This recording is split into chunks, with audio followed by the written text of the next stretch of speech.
It's October the 10th, 2021. Welcome, everybody. I'm Dana Durnford, the nuclear proctologist.org. And I am here to go to war for you until you come to your senses and go to war for me. It's 280 counts per second in the east coast of Canada. These are extraordinary numbers. You can call in at 709-589-4406.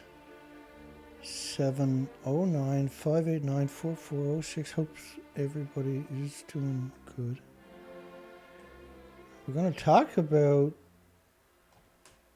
the anniversary of Sellafield. Windscale was originally called in United Kingdom in 1957. The Windscale Fire, they call it. If you look up Sellafield Nuclear Meltdown, you'll find 0 searches. If you look up Windscale Nuclear Meltdown, you'll find 0 searches. If you look up Windscale Fire or Windscale Disaster or Sellafield Disaster, you'll find several million. That's not an accident. They have purged the word nuclear meltdown. The Windscale Fire, Britain's Chernobyl, it's much worse. Britain's Windscale is a mixed oxide fuel facility. It's right on the coastline on top of that.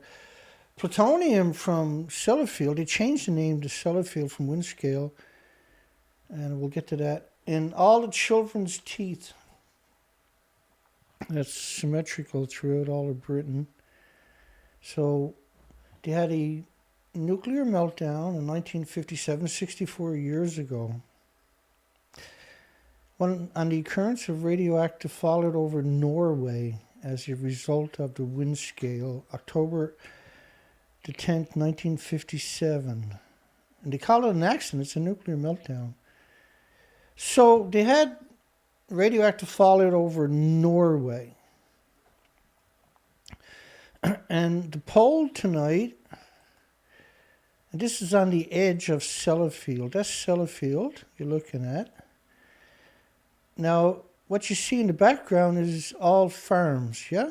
Surrounding a nuclear meltdown. So then the question in the comments section, you see a poll. I'll bring the poll up for you, because if you're not signed in, you can't see the poll. But I can show it to you. 16 votes. And we're voting on, should United Kingdom stop growing food at hundreds of farms surrounding the ongoing Sellafield nuclear meltdown? 64 years later, still melting down, still spewing radiation. And so with 12% says no, they should continue to grow food around the ongoing nuclear meltdown.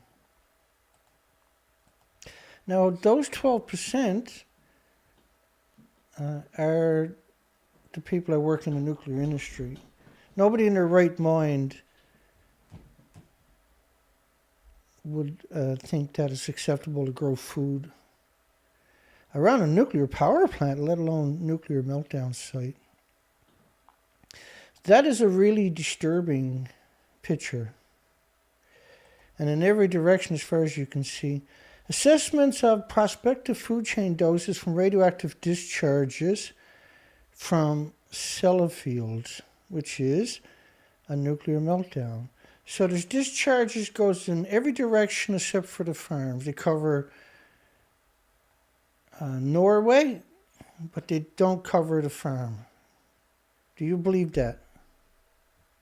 Does anybody on the planet believe that the farms are immune to radiation? Continuing contamination in North Atlantic and the Arctic waters by Sellafield radionuclides, but don't worry about the farms surrounding that nuclear meltdown. because that's Sellafield. It's a 6 square kilometers of pure evilness in the United Kingdom. And so the poll tonight is, should they stop growing food around a nuclear meltdown? Now, there's a reason you don't want to grow food around a nuclear meltdown, obviously, because your food gets coated, for starters, in cancer causing, and now cancer is just one of 1,800 illnesses. So it's not just cancer. There's heart problems and liver problems that ultimately kill you. There's lung and respiratory and pituitary and thyroid and adrenaline. I'll show you just a handful of studies of why growing food is not a good idea. So radiation, they know, is sucked up by farm food, by plants and trees. And in our case, we're talking about food. So fruit trees, they know for sure. They got studies showing, they know that meadows for sheep and cows and everything else is going to be highly contaminated. They got studies showing that how just plants and trees and that suck up radiation. And then you got radioactive pollen and mutated plants, etc. How fruit trees, actual studies shown they know the difference. They actually know that that is wrong. See? They know that that is insidious. How fruit plants, how potatoes suck up radiation. How plants are used as a monitoring system to find out if there's radiation in that area. How all kinds of plants, all kinds of tomato plants, wheat plants, strawberries, grapevines.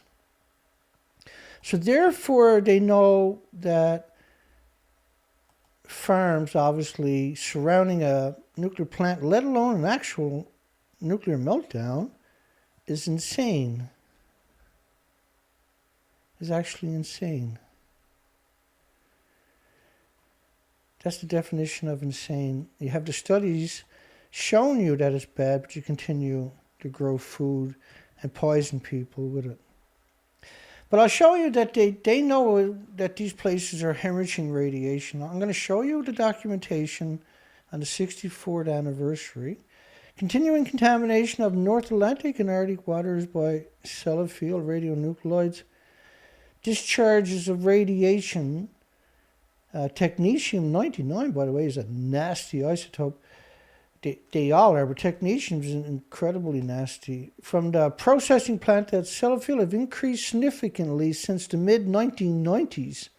And this happened originally in 1957.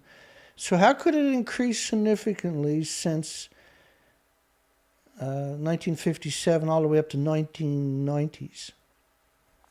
Ongoing chain reactions.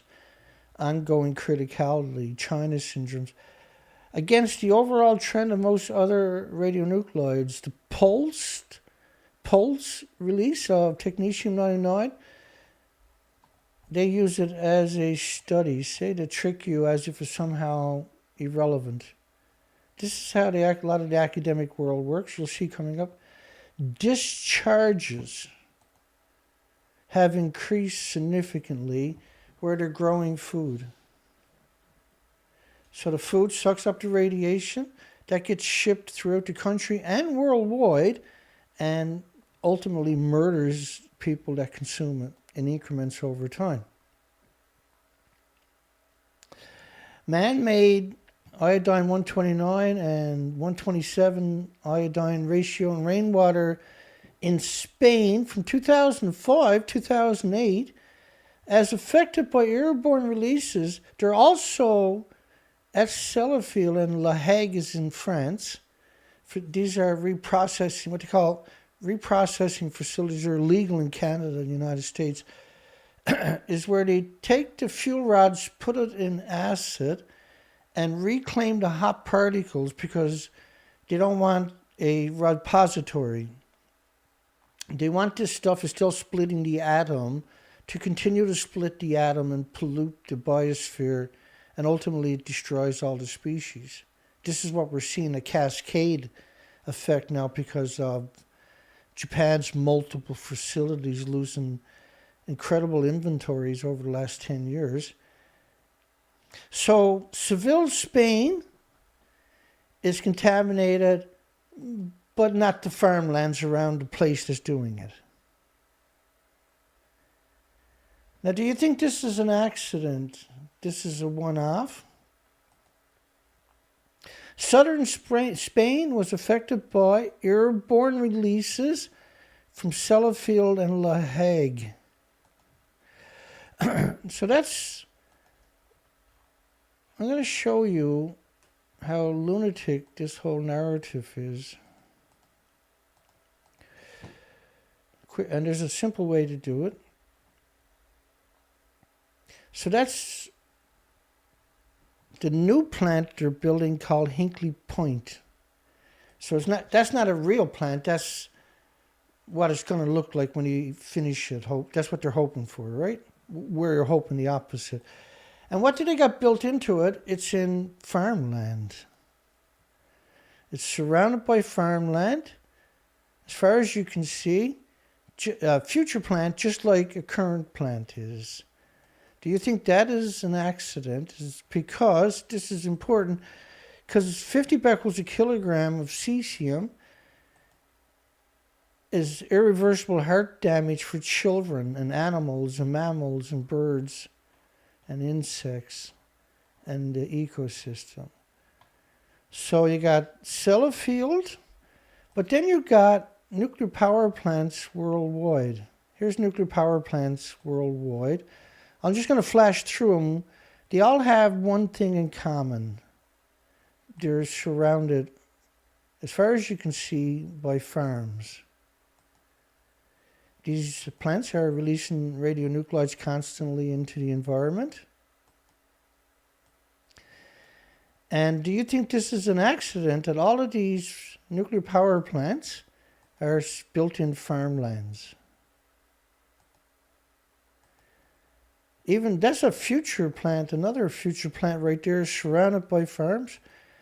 All of these are real plants, most of them, like these and this. These are all surrounded by farms right up to the side of the plants. And they might look similar to Windscale Sellafield, because that's the design. Surrounded by, that's Chalk River in Ontario, Canada. One of the first nuclear meltdowns on the planet that is still melting down. This is a genocide machine. A death cult and secret society is what is running this organization, nuclear. And they've captured your governments, your regulators, your media, and your universities in key positions in government and authority. So all of these nuclear power plants are surrounded by farms. So the food is radioactive and then is shipped out and kills you in increments over time. And they've been at this for 75 years. And they become complacent now. They're not worried about you. In 75 years, you haven't figured it out. In 75 years, you haven't spoken out. In 75 years, you sat there and took it like a slave. For 75 years, you let them poison billions of people constantly. Food is grown here every year and distributed worldwide. They're not worried about you. They don't think you're ever going to wake up. And they're probably right. Now, if you're watching this, you probably woke up already.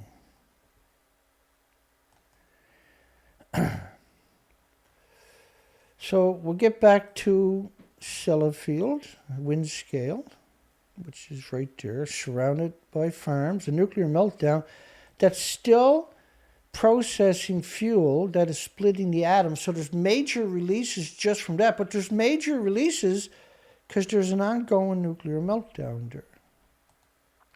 There's actually 8 million liters a day hemorrhaging into the ocean from the nuclear meltdown they have there for the last 64 years.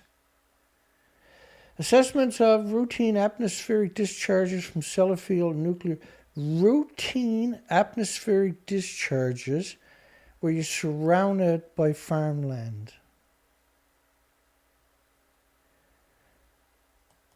Does that not worry the world? Assesses the impact of routine atmospheric radioactive discharges from Sellafield, but not on the farms. They don't study those farms. There is no studies on these farms. Not a single study is on those farms that I'm going to show you tonight. They don't actually exist. Radioactive fallout from a nuclear accident rocked Britain 50 years ago. This is a 14-year-old story. Was underestimated, the scientists say. In 1957, a fire, which is a nuclear meltdown, by the way, in Cumbria, which is a community, a farming community, which is still actively farming, a release of radioactive material that spread across the United Kingdom and Europe, but not in the farms. When everywhere else worldwide contaminated all of Europe and Norway and everything else, but it didn't end up in the farms surrounding the nuclear meltdowns. This is the narrative that they got. They got a million excuses. Which one do you want to hear? Plutonium from Sellafield is in all the children's teeth. But it's not in the farms at Sellafield. This is Sellafield. Farms right up to the nuclear meltdown and reprocessing facility. It's in all the children's teeth. That's the worst case scenario. And they're proud of it. Radioactive pollution from Sellafield nuclear plant in Cumbria has led to children's teeth across Britain, the whole country, being contaminated with plutonium. And the government has admitted for the first time that Sellafield is a source of the plutonium contamination across the country. Plutonium is a man-made material, and the only source in Britain is from Sellafield. And Doneraye, which is next in Scotland, right? The plant and La Hague in France, which is not that far away by the crow flies, which reprocesses nuclear fuel from reactors, which is illegal in Canada and the United States, because it's 1 billion times worse when you do that. And then you burn it in a reactor, so to speak, and release absurd amounts of lethal radiation. Still discharges plutonium into the Irish Sea, and curium, because it's a meltdown.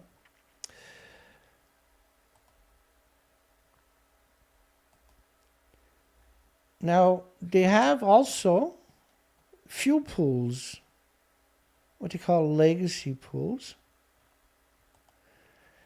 These fuel rods, nobody knows what they are or where they came from. Those pools are in the open.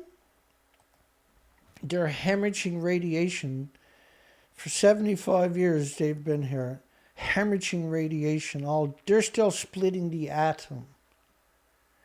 They have to keep these pools topped up every day with water. Each pool needs at least 120,000 liters of water. But you can't see the radiation being released. It's so tiny, but it's deadly on the atomic scale. And these pools are hemorrhaging also that radiation. So they have a nuclear meltdown hemorrhaging into the farmlands. They have a reprocessing facility there hemorrhaging radiation into the farmlands. They have fuel pools there hemorrhaging, uncontained, hemorrhaging, splitting the atom, hemorrhaging radiation into those farmlands.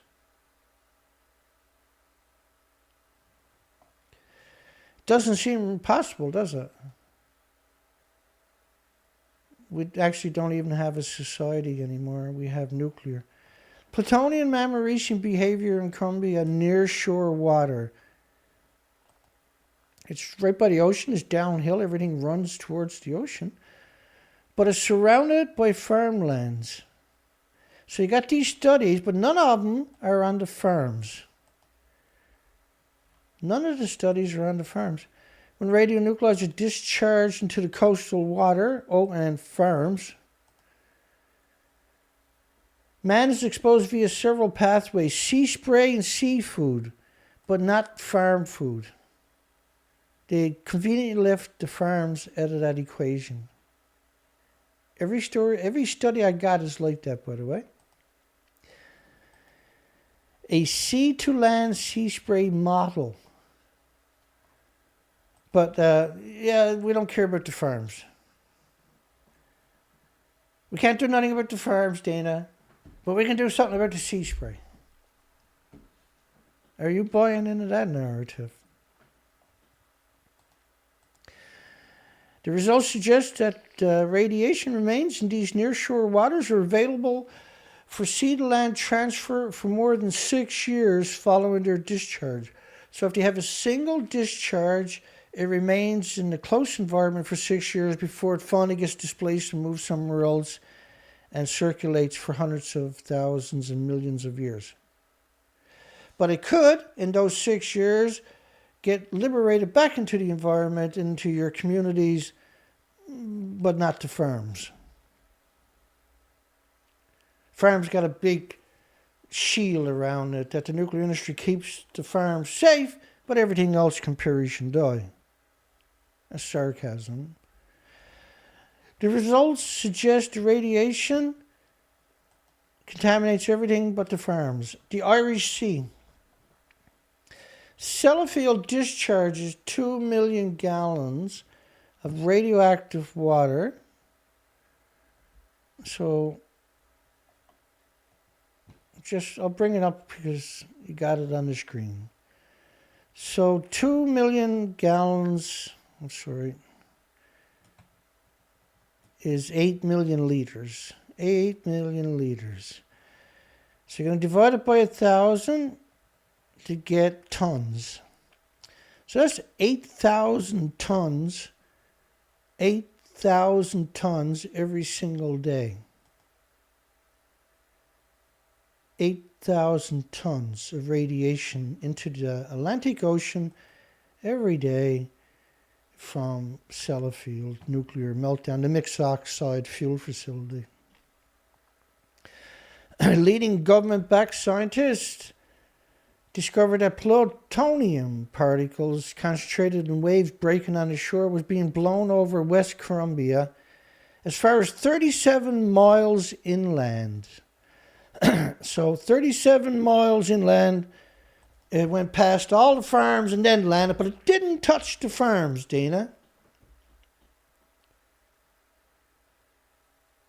But it actually goes 200 kilometers inland because most insects and animals are acclimated, and plants are acclimated to more salt in their diet, because that's how salt is liberated to the environment from the ocean crashing and evaporation, and that the pH of the soil up to 200 kilometers inland is changed because of the salt. But this was confirmed by analysts of vacuum cleaners, house dust samples in people's homes, taken up and down the coast by a National Radiological Protection Board investigation, who found no fault with the farms being highly contaminated and people eating that. But their vacuum cleaners, well, that's a different story, Dana. Is radioactive waste being washed ashore posing a danger to the health? Department of Environment effectively closed the beach and warned the public not to use the 15-mile stretch of the shoreline, as if 15 miles was the limit. But they didn't close the farms. They did, however, close the beaches for 6 months. Oh, and they gave the company a 10,000 sterling fine. And they waste that every day in toilet paper. But no problem with the farms murdering people worldwide and in their own country. 8,000 liters a day on top of that coming out of there, no fine. The old environmental monitoring figures for the first quarter of 97 revealed alarmingly raised levels of technetium-99 in seaweed samples at 180,000. Imagine my Geiger counter was screeching at 180,000. It's already screeching at 250.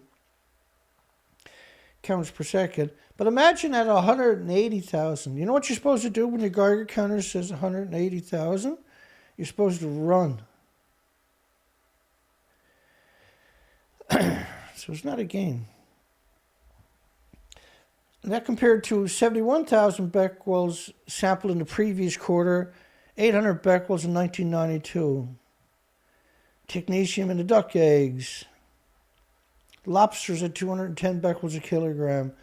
93 was 52,000 becquerels a kilogram, which is 40 times the EU food intervention levels, which is 1100 or something. Atomic decays is their level. Set as a safety level for foodstuff contaminated following a nuclear accident. So if you have a nuclear accident, it's okay to murder people because a handful of goblins set that limit. It's not safe, and it never could be safe. But we can't have the farmers going out of work because next thing you know, you're going to question the farms around the nuclear meltdown itself, Dana, and all those plants I showed you earlier.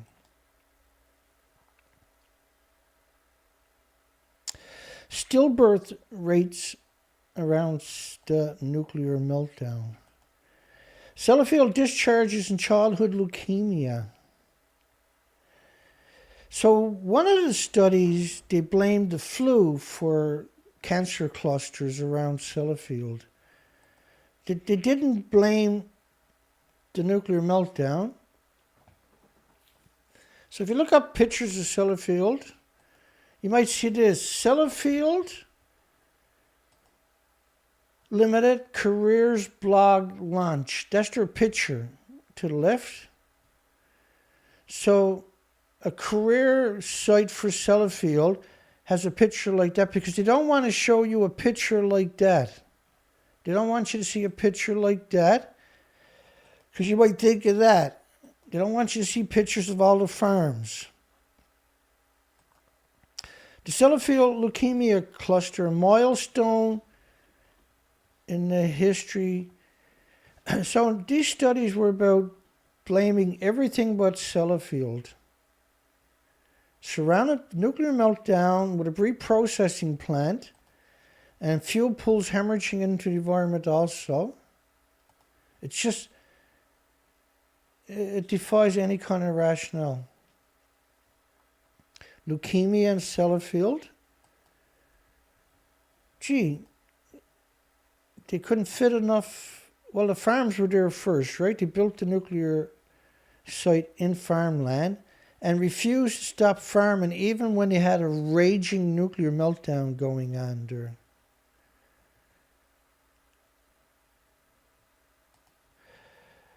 Now, a unique whole body counting system for measuring strontium 90 via bromson lung. The main results from a long-term investigation of the Tetra River population, which is over by Ukraine. Tomorrow night we're going to cover the Mayak event, and there was multiple events at Mayak. And we're also going to cover tomorrow night dumping in the oceans. A little bit of that tonight about Britain, of course. So bromson lung effect is a German word. And the radiation pulses energy every second in every direction. It could pulse at 50 feet. This little speck. You can put 2 million atoms on the head of a needle, but you still can't see it. But each of them atoms, the isotopes in them, can pulse energy for 20 to 30 feet easily at the speed of light every second forever and ever and ever. You know, compared to the human experience, right? For millions of years. So how much energy does it take to make something move the speed of light? Is that not considered unique energy? We don't have anything else that can move something almost at the speed of light, do we? So these plume models from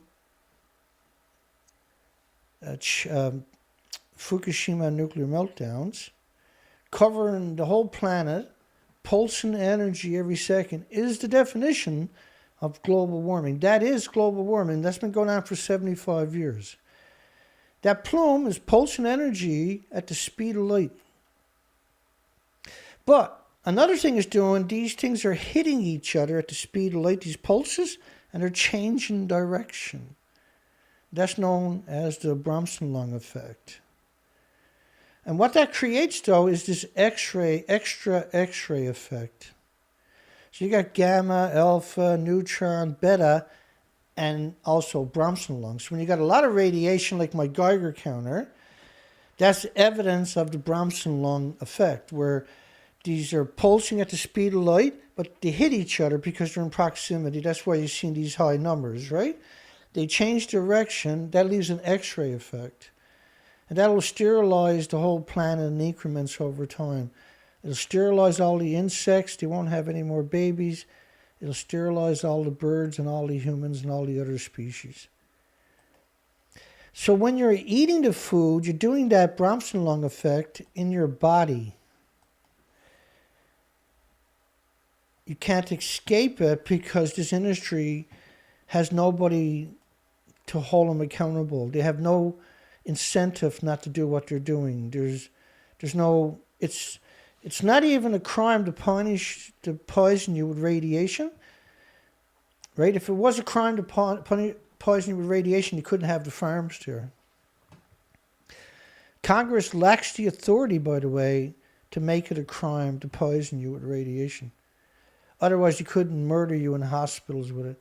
Childhood leukemia and non-Hodgkin's lymphoma in young people living close to nuclear reprocessing sites. Nuclear reprocessing sites like La Hague, like Donneray, like Sellafield. An increased incidence of leukemia has been recorded close to Britain's 2 nuclear reprocessing sites in West Cumbria, which is Sellafield, and Donneray in northern Scotland.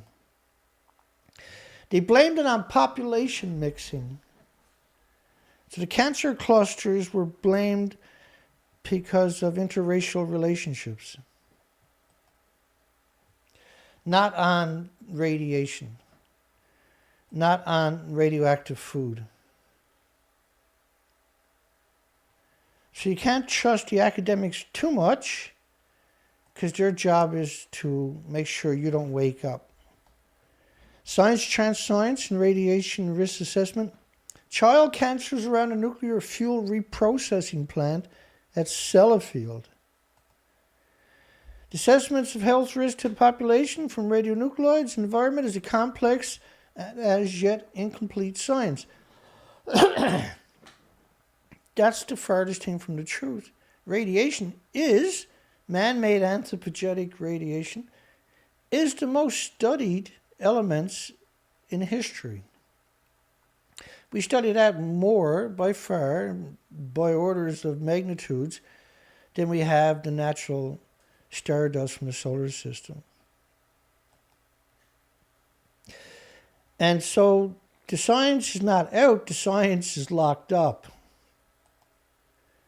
Surrounded nuclear meltdowns with reprocessing facilities and fuel pools, all of them hemorrhaging into the environment, surrounded by farms. How the hell did we ever get to this stage?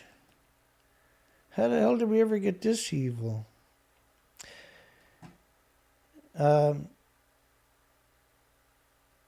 Estimates for the uptake of cesium by cattle grazing contaminated pastures around estuaries, but not the nuclear meltdown sites.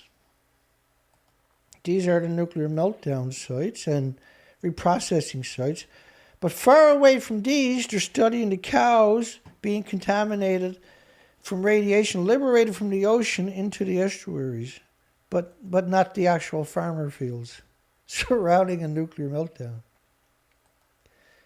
I know what you're saying, Dana. You photoshopped all that. That's not real.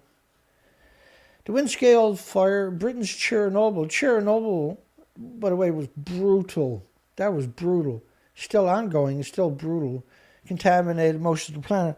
But it's nothing compared to United Kingdom's event an ongoing meltdown surrounded by farms.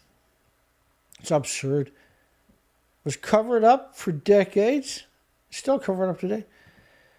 The terrifying 1957 incident at Windscale nuclear plant spewed radioactive dust into the surrounding Colombian countryside and was hushed up by paranoid authorities. No, it was hushed up by the media. Look at the cows right alongside of a nuclear meltdown. It was only days later staff became aware of the fire which had begun burning uranium. And on Friday, the 11th of October, which is 64 years ago tomorrow, it had reached temperatures of 1300 centigrades, which meant it was burning nuclear fuel. 11 tons of uranium were ablaze, and the plant workers were increasingly desperate. Now, who was the plant workers that went into Sellafield? Well, they didn't go to universities, because they're not going to go to the nuclear meltdown. They didn't ask the people that worked at Sellafield to go in there. They didn't go to the universities, nuclear universities, looking for volunteers to go to the nuclear meltdown. They didn't go to the nuclear corporations or the military, which has nuclear capabilities. They didn't invite people from other countries. They went to the theaters with buses and guns and jacked the two back rows of the theaters. And back in 1957, of course, rich people sat in the front of the theater because we didn't have big screen, or TV back. We had them, but we didn't have the great big, only small rudimentary TVs, right? But rich people sat in the front, poor people sat in the back. They went in and stole the people from the back of it. I put together a little graphics from a documentary. You see on the screen there's a documentary talking about how they'd done this when there was a nuclear meltdown. The police I'll restart that. My apologies. Let me turn it back up. The police from the factory had turned up looking for volunteers, and they'd brought a bus, and they decided the best way to get the volunteers was to go to the cinema and volunteer the back two rows at the show to go into the factory to, as it turned out, to help push the fuel rods out of the reactor.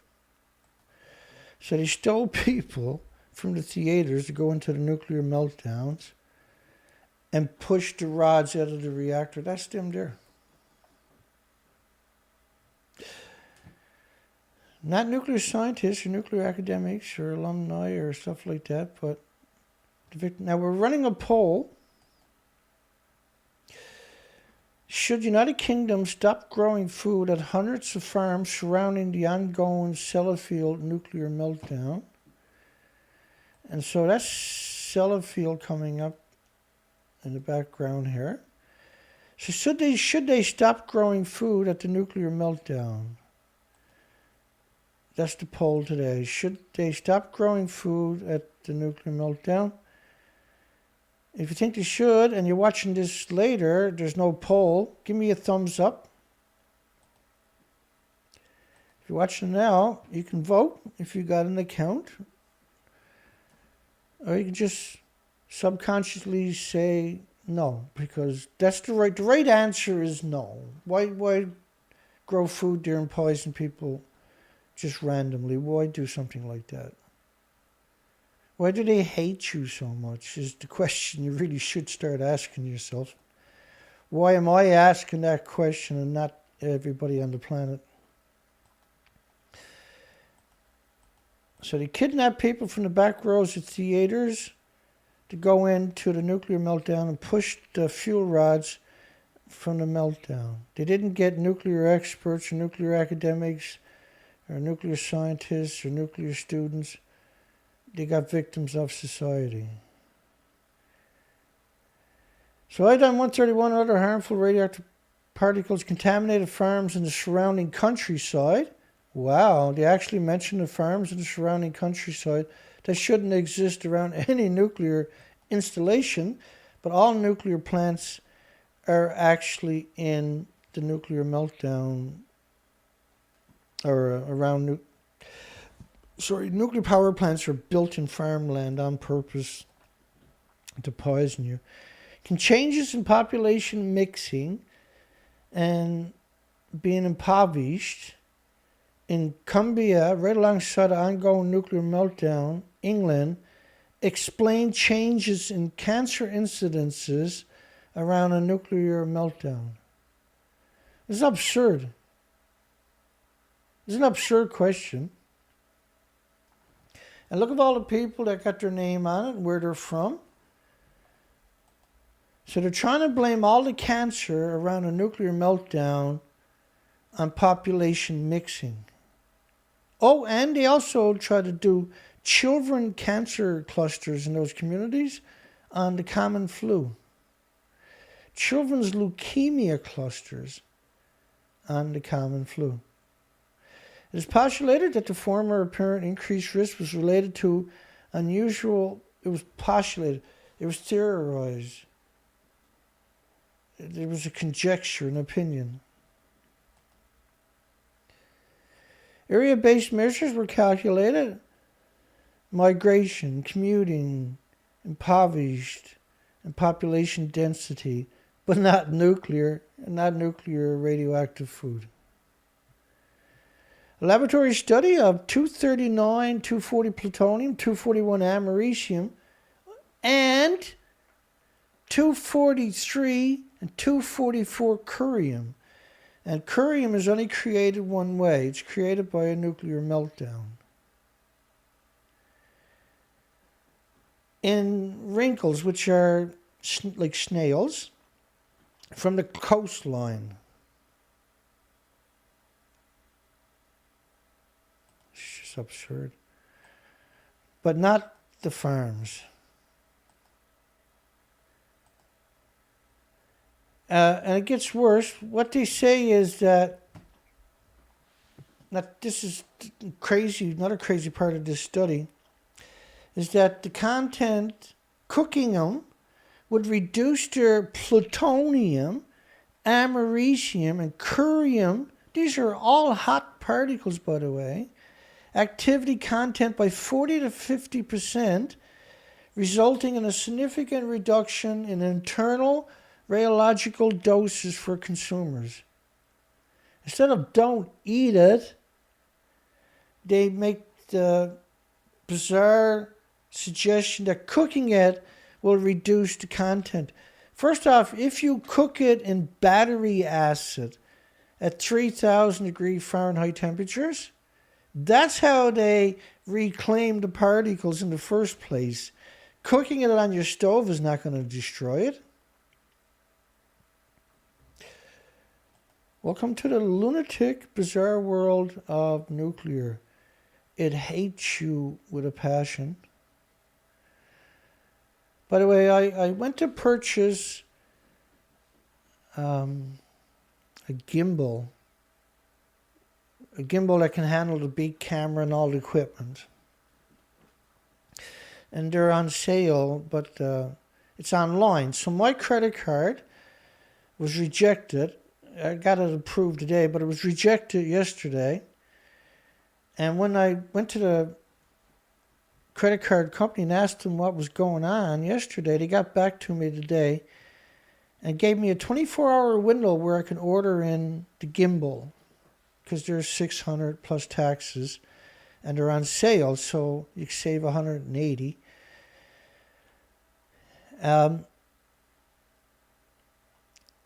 So they got me on a terrorist watch list. So everything I do with my credit cards is, I'm considered a terrorist. For telling you the truth, for having a conversation, for trying to run an educational program, I'm labeled a terrorist, and I'm on a terrorist watch list. Right? We've seen Woods Hole Oceanographic Institute, in court cases, we've seen they had done that to me too. Through the discovery that Woods Hole had put me on a terrorist watch list also. Ocean floor favors for nuclear waste dumping. I think you're going to like this. United Kingdom. English ocean disposal sites from 1949 to 1982 was 74,000 tons, which is 150 million pounds. Wait now, let me get out the calculator. 74,000, we'll just rough it up at 74. So 74,000 times 2,000. Yeah, it's 150 million pounds dumped into the ocean that they admit to. This is absurd numbers we're talking about. So you really think that... Now what they were doing, they weren't going out there like these little spots you see and dumping it there. That's not what they were doing. They were driving around the ocean, pushing it off the boat. The boat didn't stop.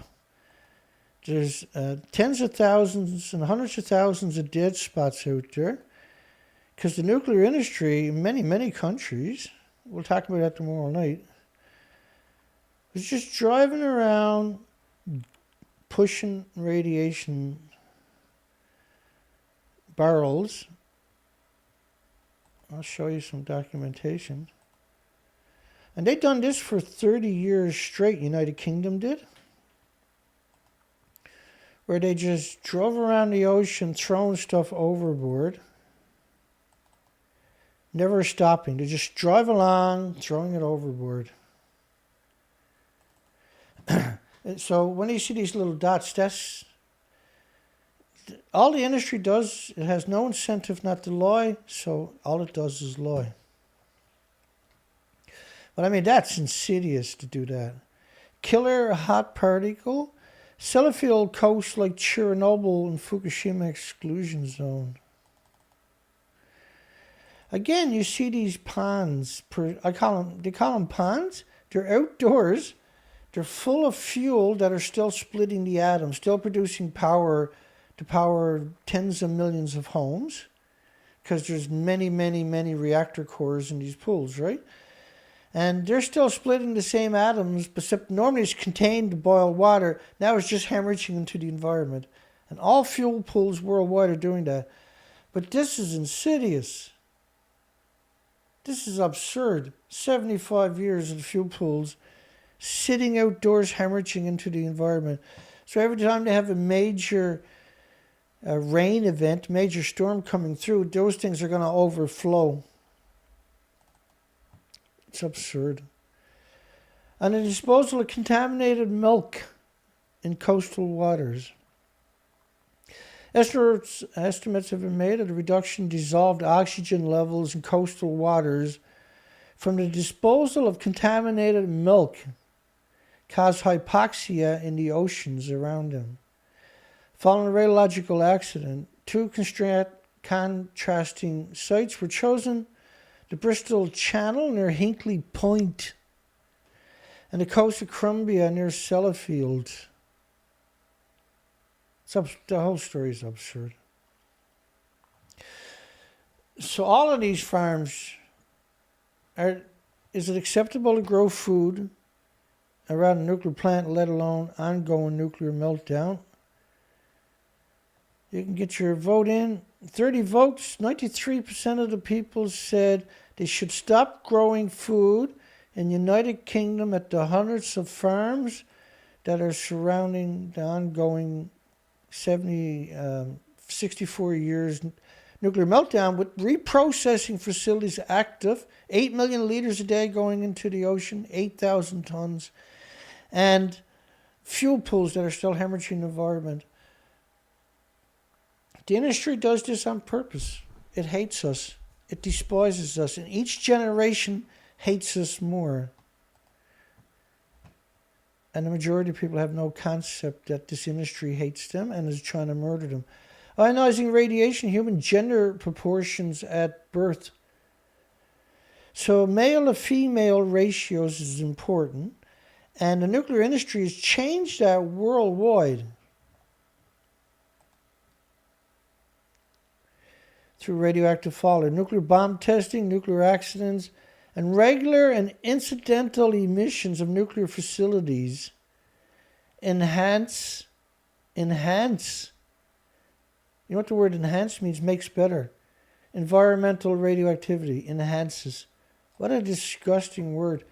The Windscale Fire, aka Nuclear Meltdown, 1957, and the Chernobyl accident caused alterations to the human birth-sex ratio at national levels across Europe. And childhood cancers and childhood leukemias are consistently elevated in our nuclear power plants. So when they caused the human sex birth ratio at national levels across Europe, then you change the birth-sex ratio. You poison everybody to do that, by the way. But you change the birth-sex ratio of animals and birds and insects and mammals also, not just humans. Humans are not the only thing affected. In fact, species are much more susceptible. These findings are generalized and corroborated by observations of increased sex ratio in their nuclear facilities in Austria and France and Germany and Luxembourg, Switzerland and the Netherlands. And the only way that can be happening is if they're hemorrhaging radiation out of all of these facilities. Oh, by the way, all the facilities are going to be surrounded by farmlands. So it's not just going to be around the facilities, it's going to be everybody in 75 years who ate the food from these places. Childhood cancer and childhood leukemia, of course, are consistently elevated near these plants. Therefore, why would you have farms there? Trends in births and birth-sex ratio in the vicinities of just a research reactor. And the research reactors are very low-power reactors. They're not big enough to power your homes. And even those have these same attributes.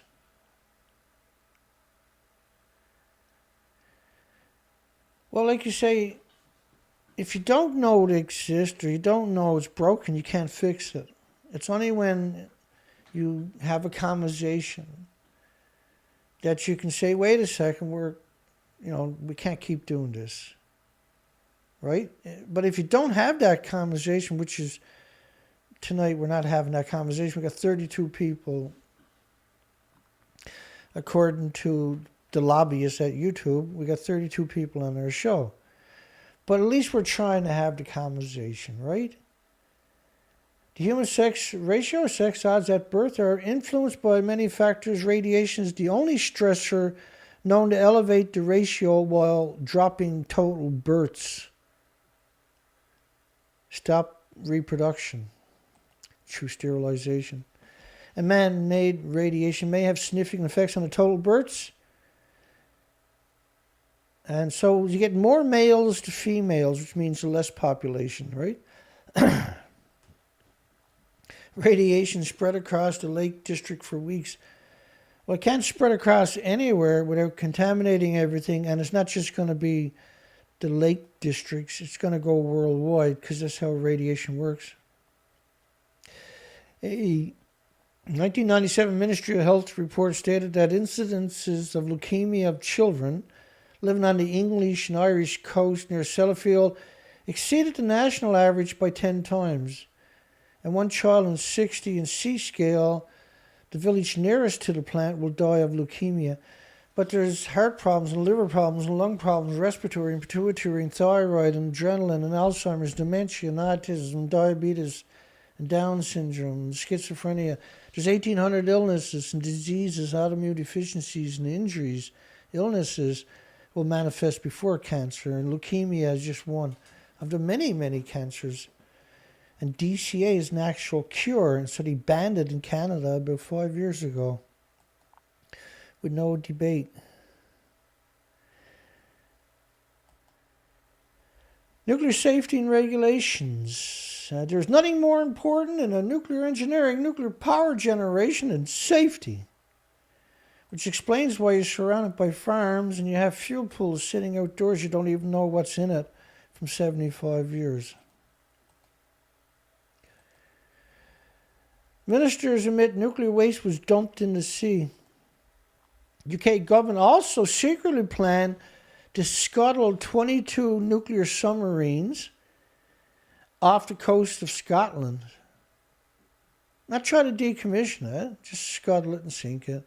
That's their legacy since they existed, see? Their children got the job, then their children got the job, their children got the next jobs, their children got the next jobs, and they're the ones now, well, grandparents used to just dump it in the ocean. Let's go dump it in the ocean. Research needed relative to radiological assessment of the dumping of radioactive waste in the ocean.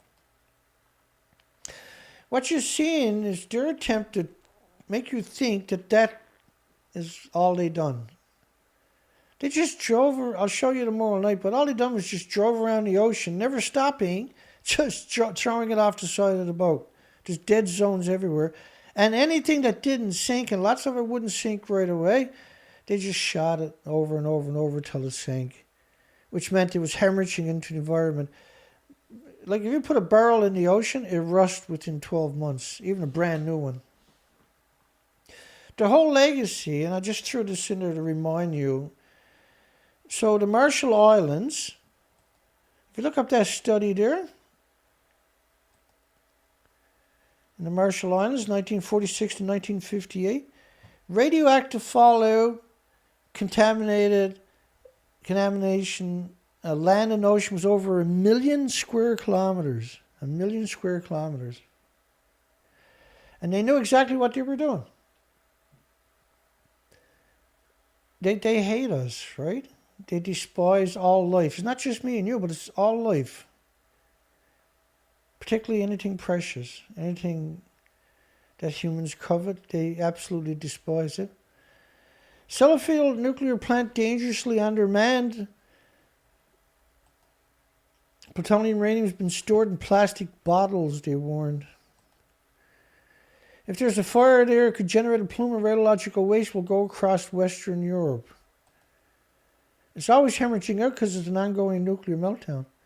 Sellafield, which reprocesses and stores nearly all of Britain's nuclear waste even today. A study of the movement of the radioactive material released from Windscale Fire in October 1957. A study of movement of radioactive material described the atmospheric transport of the resultant radioactive plume from its releases in Columbia.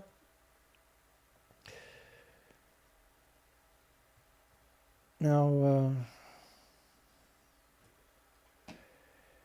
each time I do a show, when the show starts, I keep forgetting, unfortunately, is I got to go in here to settings. This is the show we're watching right now. I have to go into the settings and allow embedding, because that checkbox gets unchecked the minute that I go live. That checkbox will need to be checked again. So when I start the program, I do the preamble. That box is checked. And then when I go save, I got to go back in now and check the box again. Now once the show goes live, I got to go back in and check the box again, because otherwise it can't be embedded on websites. You have to do it 3 times.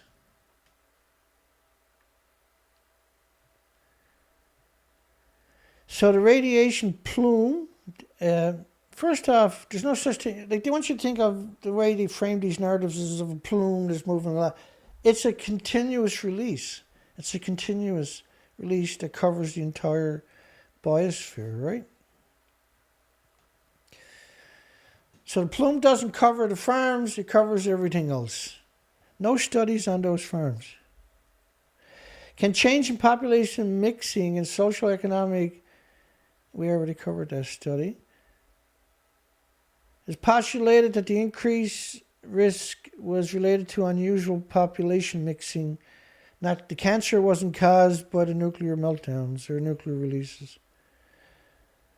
So again, we see these studies, a 17-year period in salt marshes in Ravenglass, Cumbria, of 241 americium, 137 cesium, 238 plutonium, 239, 240 plutonium, 241 plutonium. Over 17 years, but there's no radiation in the farms, Dana. Goes everywhere but the farms. Atmospheric surface exchange radionuclides. A Sellafield reprocessing plant. It's Sellafield Nuclear Meltdown / reprocessing plant / legacy fuel facility that has no containment. It's just mind-boggling when you look at that picture. Any nuclear facility, when you look at that picture, should terrify you, that if it's surrounded by farms. Radionuclides in seals and porpoises in the coastal waters around the United Kingdom found stranded around the UK coast have been analyzed for cesiums, plutonium, and the average dose was small compared to that with bananas and potato chips, potassium-40. So it's hard to imagine that they actually use potassium-40, which is not from a chain reaction. It's something that you're already acclimated to through genetic superior selection as a measuring stick. But you'll see that all the time in studies. These are called fake studies. And so it's a misdirection, right? So potassium-40, you can go take a bath in it every day for the rest of your life, and you actually do, and it can't hurt you. It's everything on the planet is acclimated to plutonium or potassium-40. It's just absurd. The average dose was small compared to that from natural. A single atom in your body is attacked by white blood cells for the rest of your life. It displaces the red blood cells carrying oxygen and nutrition throughout your body. So bioaccumulation is a big problem, because if you bioaccumulate enough, if you're eating the food all the time, that's called leukemia.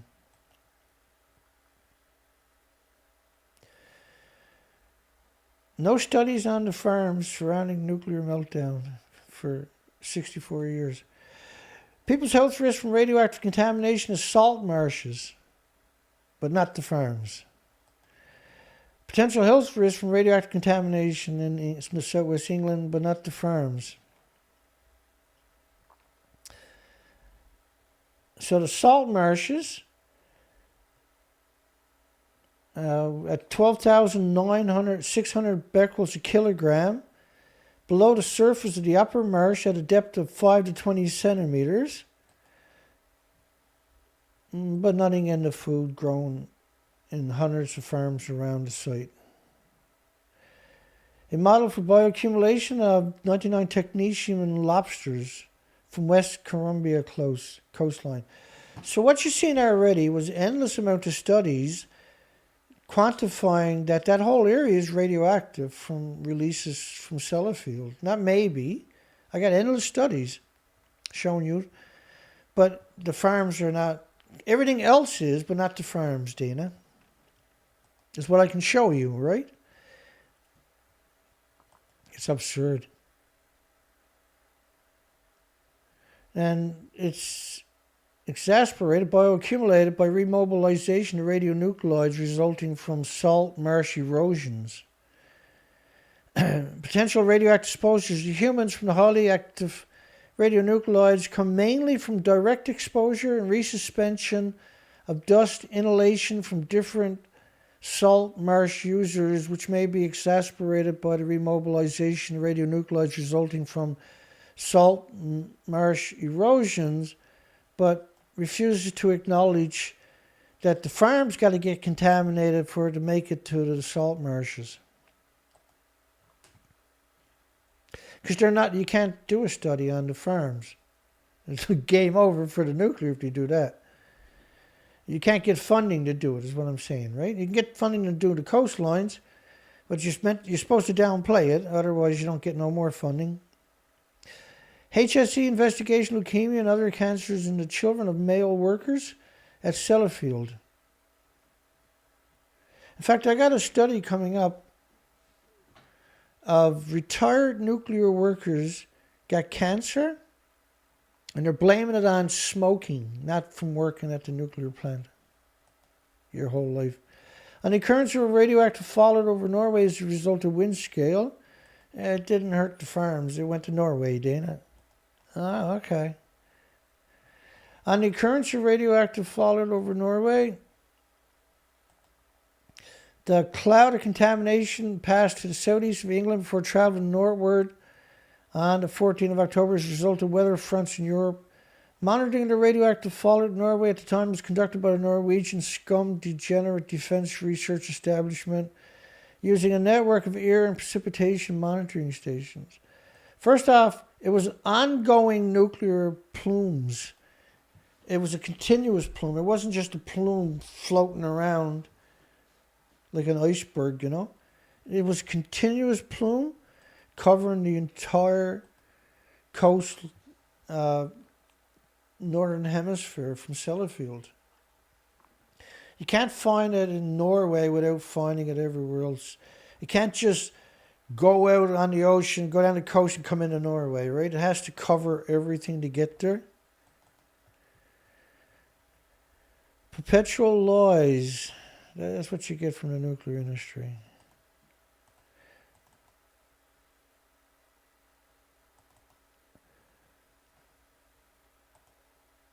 A cloud of contamination past southeast.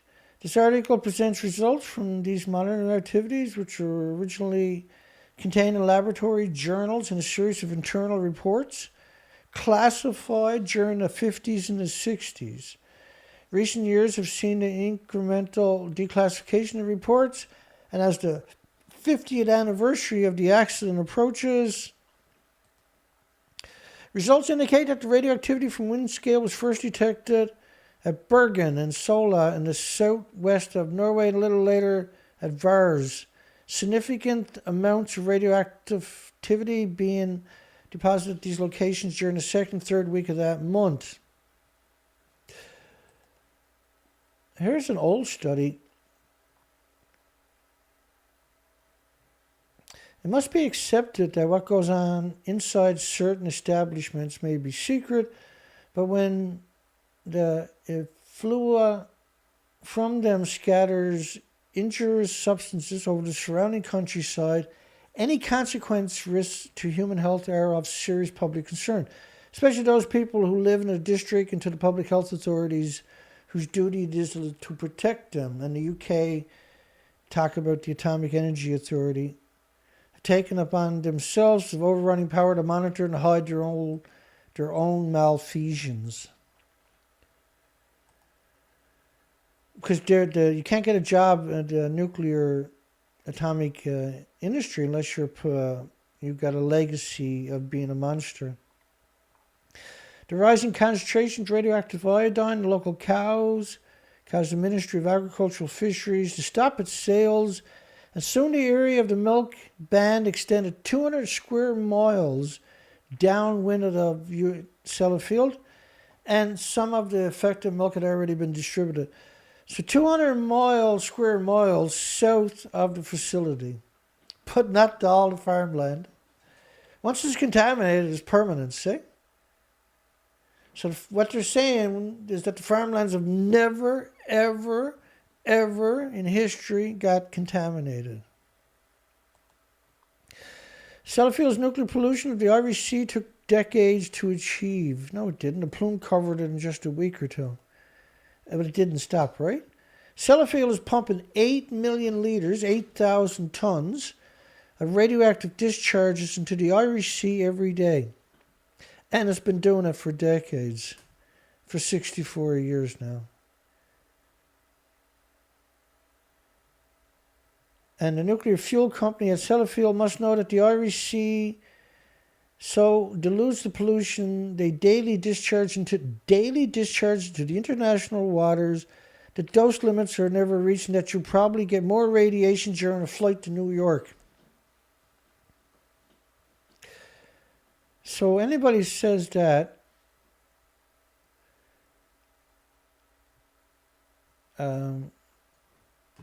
should probably never be allowed to work in public again. You probably get more radiation during a flight to New York is how they've been lying to you for many years. You get, like when someone says to you that's the ultimate contempt, because flying on a plane got nothing to do with man-made anthropogenic radiation. Radiation from eating the food, from these farms, for instance, it's in your body, it bioaccumulates in your body, it's pulsing energy every second. Your body's attacking it, trying to build a tumor around it. But they come out and claim that it's like on an airplane. Anybody actually seriously come up and said that to me, you would just slap them in the face a couple of thousand times. Sellafield has turned the Irish Sea and a seabed into a nuclear dump. But you get a bigger dose flying on an airplane than you do for Sellafield. It's absurd, right? But that's what the nuclear fuel limits had said, see? That's why Sellafield is saying, oh, you get bigger dose flying on an airplane. Sellafield has turned the Irish Sea and a seabed into a nuclear dump. And British Nuclear Fuels, BNFL Limited, yesterday told us to forget about the discharge, only worry about the dose, which is like when they talk about unisievers and microsievers and millisievers, those people should have their tongues pulled out as far as you can, cut off. Anybody that tries to convince you that the doses in millisievers, unisievers, or microsievers are part of this death cult. This is a death cult, right? That's what nuclear is. It's a 100% unequivocal death cult. Enjoy your Dublin Bay prawns because they continuously monitor them to ensure radiations levels are low. Really? You're going to monitor prawns? In other words, they're all radioactive prawns. Dr. Carmel Mothersill of the Dublin Institute of Technology in Kevin Street is pursuing research that might show that even tiny levels of radiation could cause harms. In fact, a single atom, from what we see now in academic studies, could cause you harms. So should we stop growing food around a nuclear meltdown? That is the poll tonight. Should the UK stop growing food at hundreds of farms surrounding Sellafield Nuclear Meltdown, reprocessing facility, and legacy fuel site with no containment? So all of that is hemorrhaging into these farms all the time. Should that be a crime to grow food there? Should we arrest the farmers for growing food there? Maybe the world will wake up to defend the farmers who didn't know any better. Radioactive releases from nuclear installations, evaluation of accidental atmospheric discharges, which can kill off a whole species of humans. And by the way, everything runs downhill on top of that. So anything that's sucked up by the food ends up running down to your coastline, liberated now from the ocean through convection and evaporation and the normal way, and released back into the biosphere to hunt down people and insects and animals and destroy them in increments over time for millions of years. Radioactive releases from nuclear installations. Primary consideration of safety of nuclear power plants is the protection of the operator and members of the general public. Does anybody, like if that was true, you wouldn't have farms surrounding nuclear power facilities. They produce these studies to trick you, right, and lull you into complacency. Engineered safety features must be built into the plants in order that there should be a radioactive release. No member of the public would be subject to an unacceptable level of risk. There's always releases from the plants. You can't contain it. All the fuel pools are still splitting the atoms and are hemorrhaging it into the environment. It's pulsing energy every second, heating up the planet. And it's coming at us from worldwide.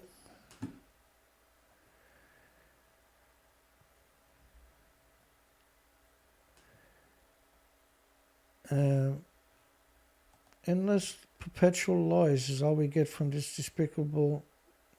Since worldwide there have been few reactor accidents leading to significant radiation doses to the public. Well, tomorrow we're going to cover Mayak, which most people have no concept. But there's also Santa Susana, for instance. It melted down in 1959, 62 years ago. They hid it for 60 years. And it's 460 times worse than 3 Mile Island. But all they tell you is 3 Mile Island. And 3 Mile Island, by the way, was brutal. So a single event like Fukushima covers the planet with a continuous plume of radiation and ionizes and radiates the entire species, 8 million species of the planet. The reactor designs must resort to theoretical calculations of the consequences of hypothetical releases. They had multiple meltdowns in all the countries worldwide that have nuclear, for goodness sakes. Plutonium and americium activities in the North Sea and the German coastal regions.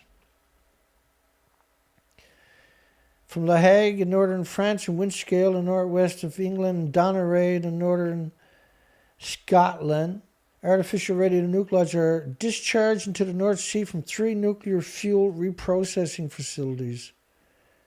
Have contaminated the Atlantic on its own.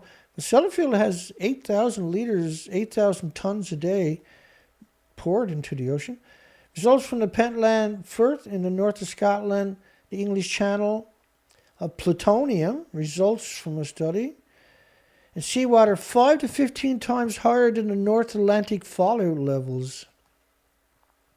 Factors affecting the uptake of radionuclides by cattle grazing on pasture reclaimed from the sea is highly radioactive, but not the animals grazing right next to ongoing nuclear meltdowns reprocessing facilities.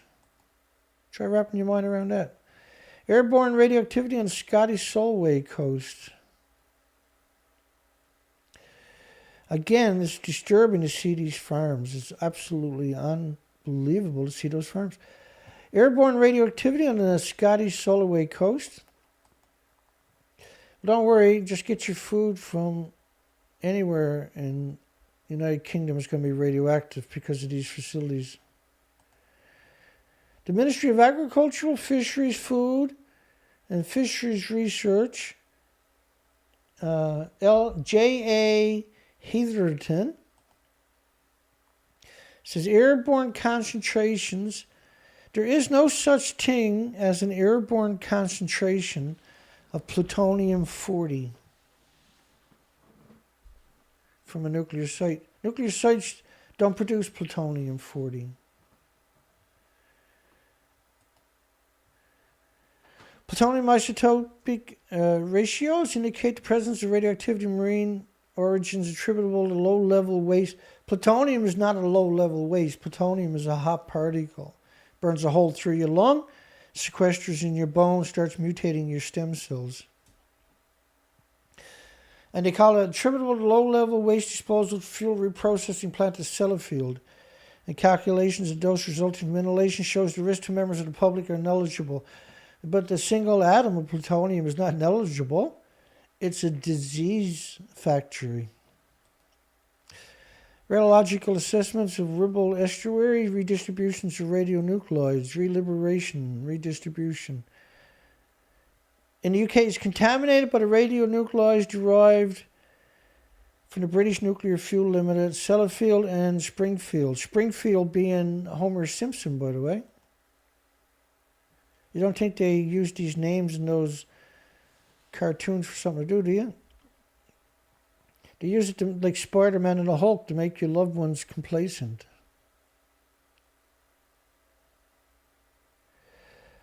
A nuclear meltdown surrounded by farms for 64 years. What could possibly go wrong, I wonder? Behavior and transport of radionuclides in soil and vegetation. So the radionuclides in soil and vegetation in sand dunes ecosystem, but not in the farms surrounding an ongoing nuclear meltdown. That's called Twilight Zone stuff, isn't it? Behavioral transport of radionuclides in soil and vegetation, but not in the actual ground zero.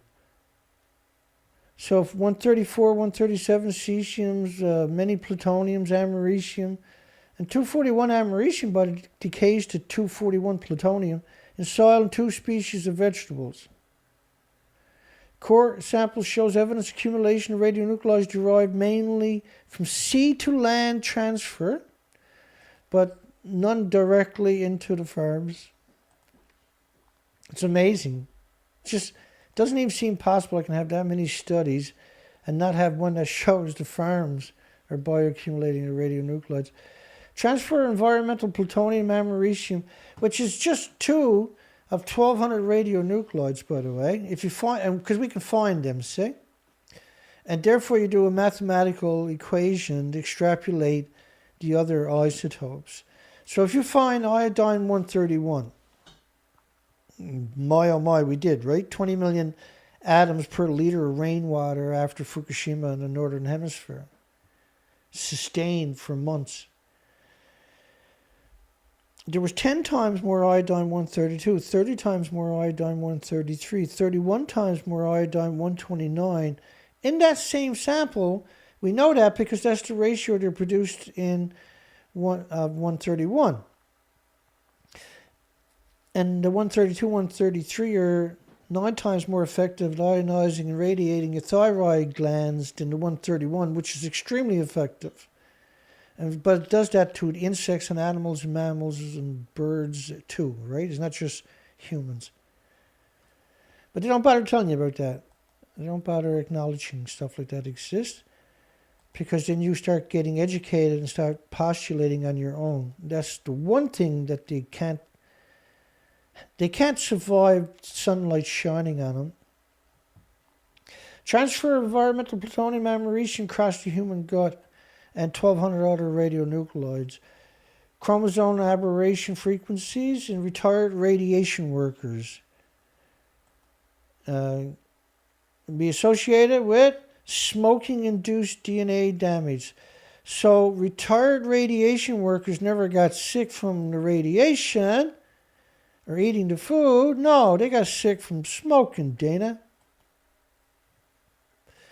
You got to be some kind of sick monster to do that study, haven't you? Radiological exposures of man from radioactivity in the Baltic Sea.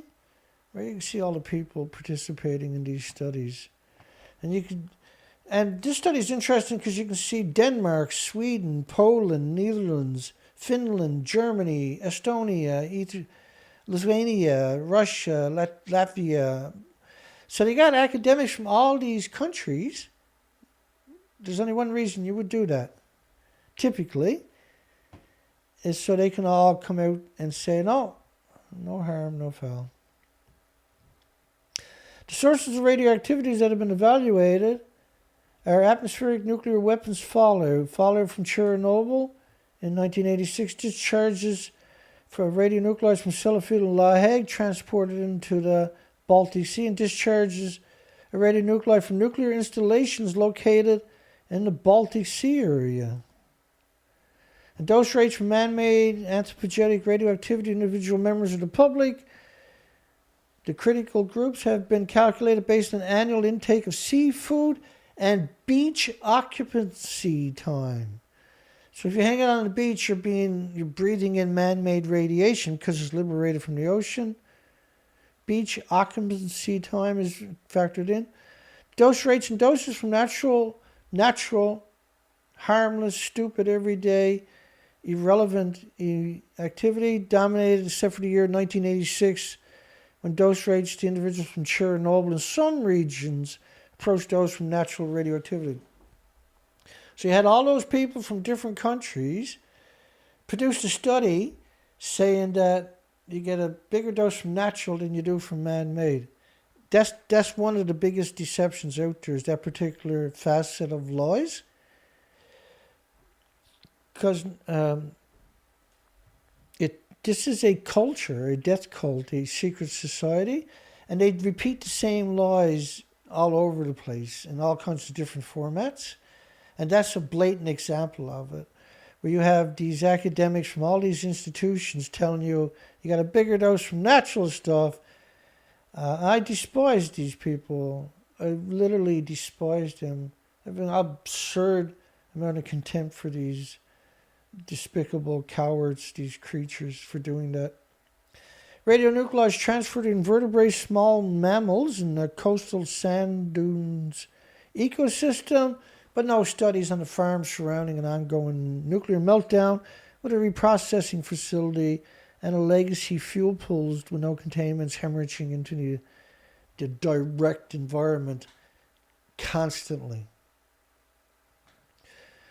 The whole thing is absurd. Radionuclide transfers of invertebrates. The paper represents the results of the first published study of radionuclide transferred invertebrates and small mammals in the coastal sand dune ecosystem. That's 2009, the first study. Acute leukemia. Why is population mixing and infection a possible explanation from the clusters of childhood leukemias around nuclear reprocessing plants at Sellafield and Dunray? So why wouldn't they talk about something else? Why would they invoke Sellafield and Dunray, the reprocessing facilities? And so that can't be them. It's population mixing, Dana. And these are academics. These are scientists. Kind of hate scientists after you see enough of this, don't you? Someone comes up to me and tells me they're scientists. Well, they're not going to have a very good day. I can assure you. Should scientists have to eat all the food grown there and their children? That's the question. Transfer of radionuclides from sea to land via the ear, but it's not from the ear to the sea. Transfers from the sea to the land. A small fraction of radionuclides discharged directly into coastal waters from industrial establishments is recycled via the air to the sea interface and back onto land, but not vice versa.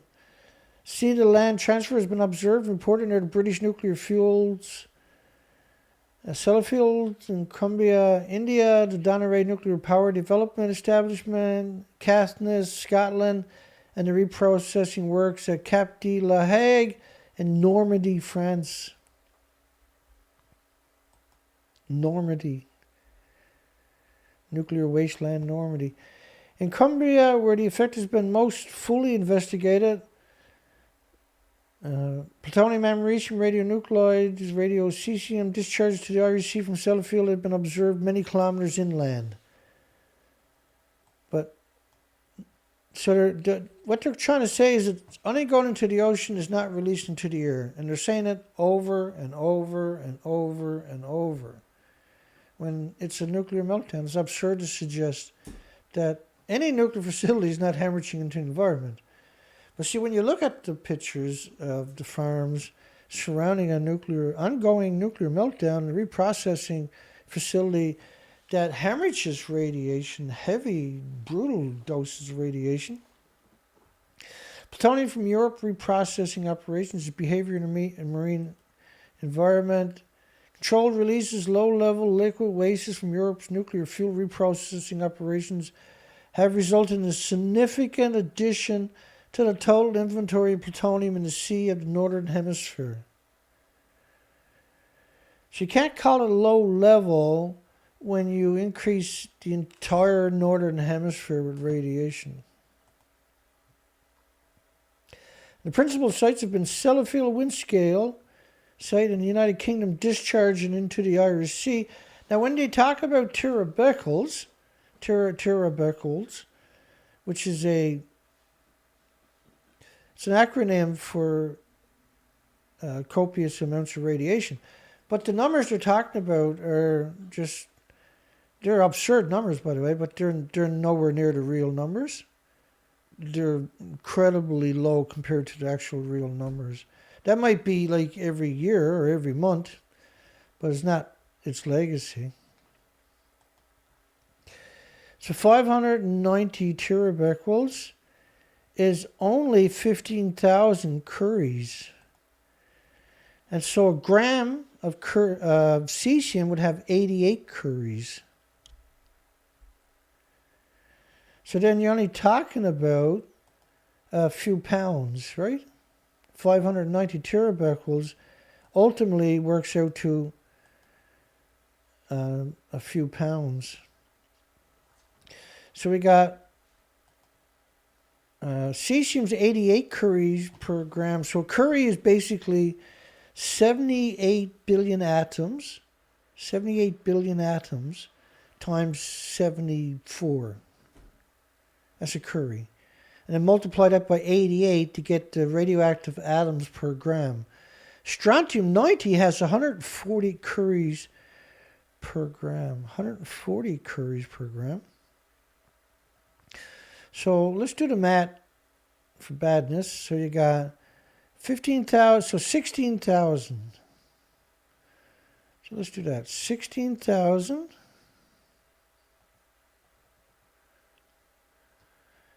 16,000, and then strontium-90 got 140 curies per gram.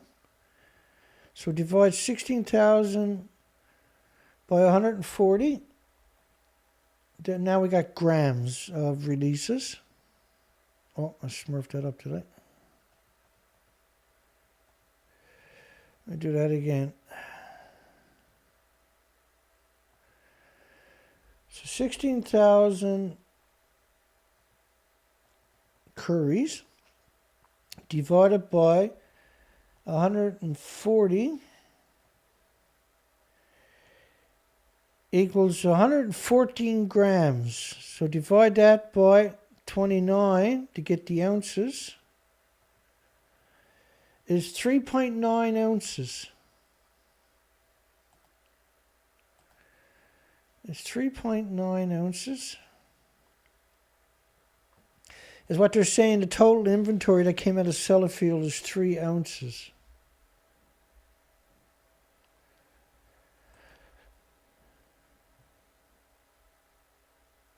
This is what I mean, like academics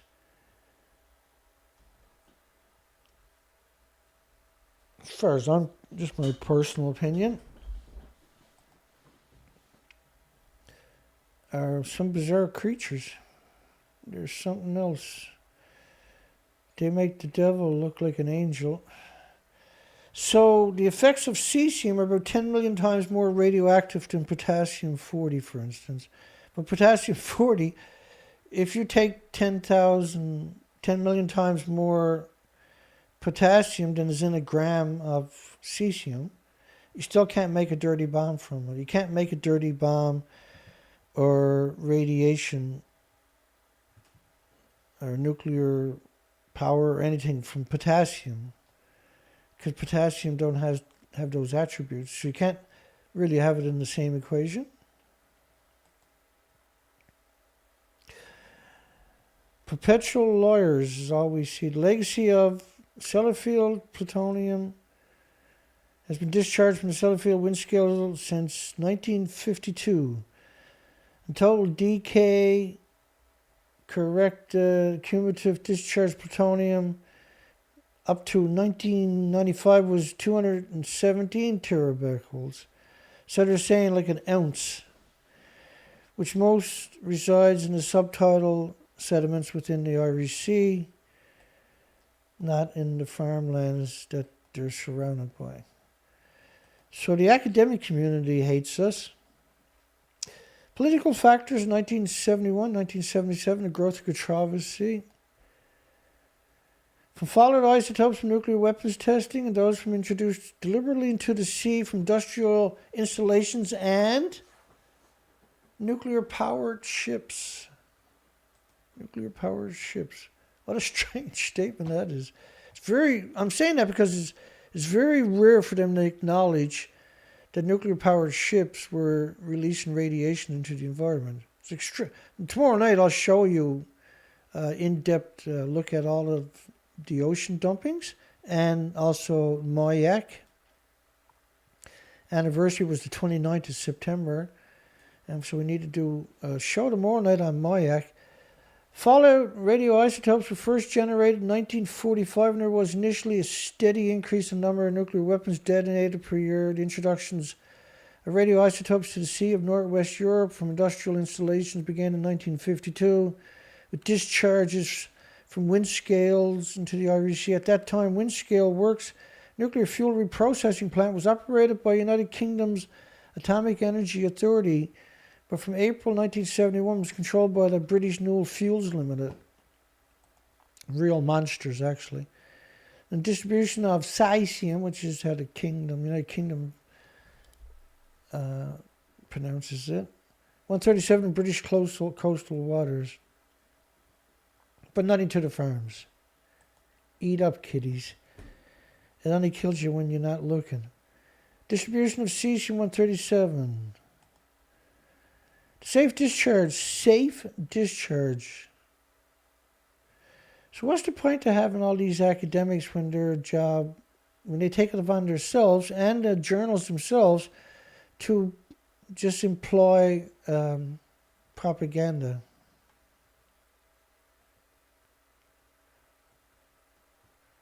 So what, did the poll end or something? I didn't end the poll, by the way. The poll's over. I'm a little bit shocked by that. Because I didn't end the poll. Should the UK stop growing food at hundreds of farms surrounding the ongoing Sellafield nuclear meltdowns? Well, give me a thumbs up if you think they should stop growing food in those farms. That's outrageous, because I didn't stop the poll.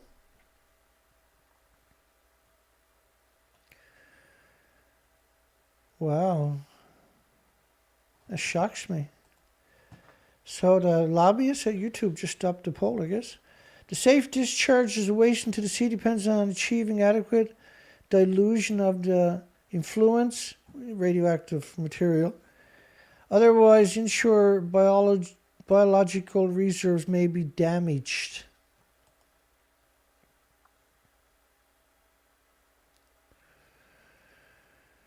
And water in the northeast Irish Sea can be identified because of its content of radioactive cesium emanating from the Windscale nuclear fuel reprocessing plant. And a survey shows how closely this water hugs the coast as it travels across the Irish Sea along the west and north coast of Scotland. Inshore waters receive almost all radiation, and this report suggests the dilution capacity of the sea may be far less than is supposed. In other words, it doesn't dilute, it concentrates and is liberated into the environment.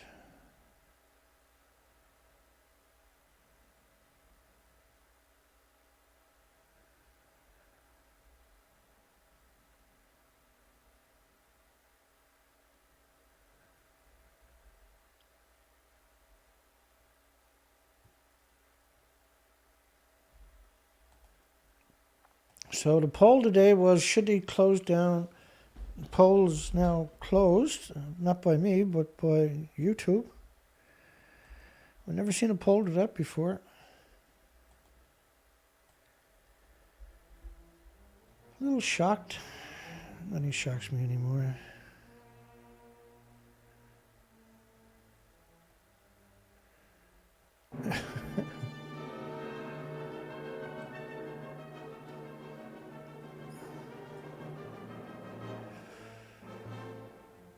Let me say goodnight to everybody. Tomorrow night we're going to cover the Mayak releases.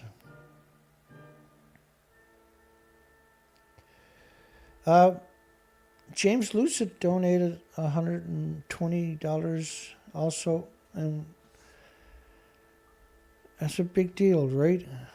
So I ordered in a gimbal for the equipment because there's so much footage I can't use and that I don't shoot because we don't have a gimbal, right? Otherwise, the camera's doing this. I'm just, I'm humbled to finally get a gimbal. I really am. I do need a few other pieces of equipment to go with it. And so we'll do that in increments, I guess, over time. I got to start somewhere, right? Okay, so let me say goodnight to everybody. Shane Clark. Hi, Shane. Kevin Morgan. Victor. Hi, Victor. Boston.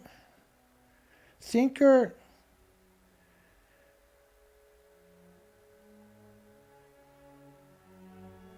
Crenshaw. Yeah, hugs for you too. Angelica. Did you see Kevin Blanche? Kevin Blanche is in the house. Hi, Kevin. You're awesome, my friend. Unfathomable, says Shane Clark. Yeah, indeed. C. Brown. Johnson. Colette. If you meet a scientist, film it for us, please. I'll slap him 1,000 times on camera, live streaming with my gimbal. A nice clean shot. HTML. Yeah, so once I get the gimbal, I'll get a list of the other little pieces we need. And we'll do a fundraiser and get the rest of those pieces. That'll be here in about a week and a half, I guess, or 2 weeks or something.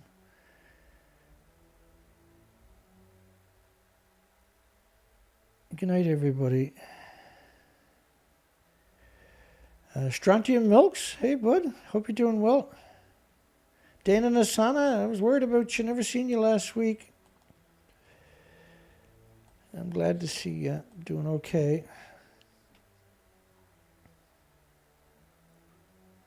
Dana Nasana have been around a long time, right? So when you don't show up, you get worried.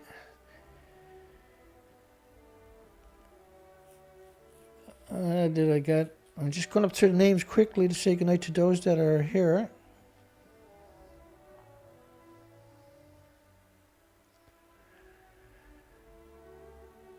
And then I'll come back down to the most recent comments. I'm almost through.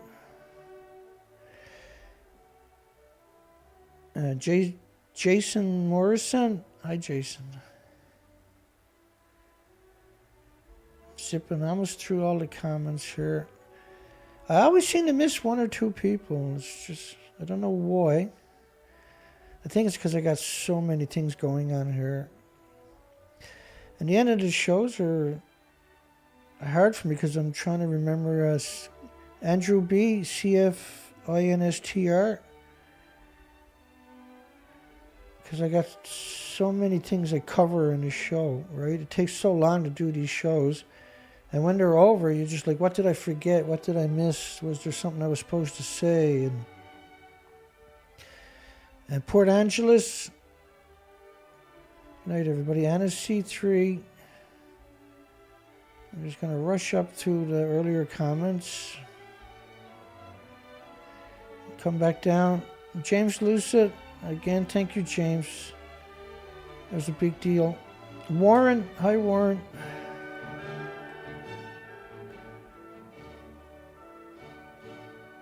Anybody I miss, Invisible Rabbit, anybody I miss, it's not on purpose.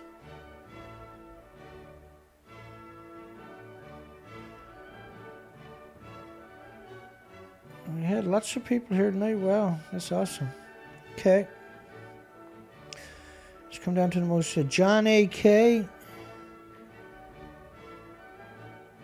That's what I mean by Sandra Churchill. Marie Freinick, Tim Norris. See what I mean? There's always these people that you miss. H. Thomas Ackerman. Hi, Thomas. Folks, Thomas has been blogging for years and years and years and years on Fukushima. And he's an incredible artist. Meta World. Peace. We're almost through it.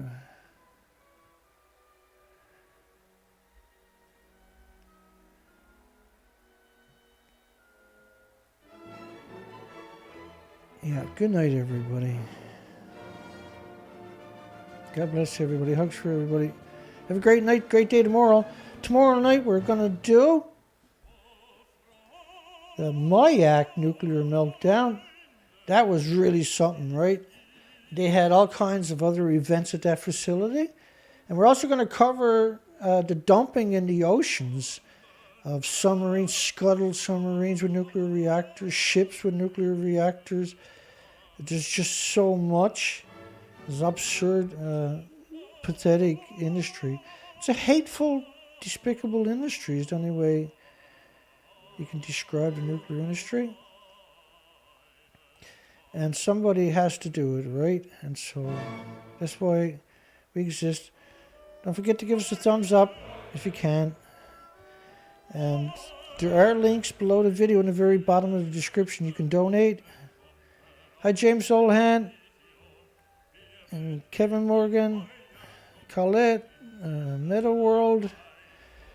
Good night, everybody. God bless. Have a great night. Great day tomorrow. We'll see everybody tomorrow night. Take care, folks.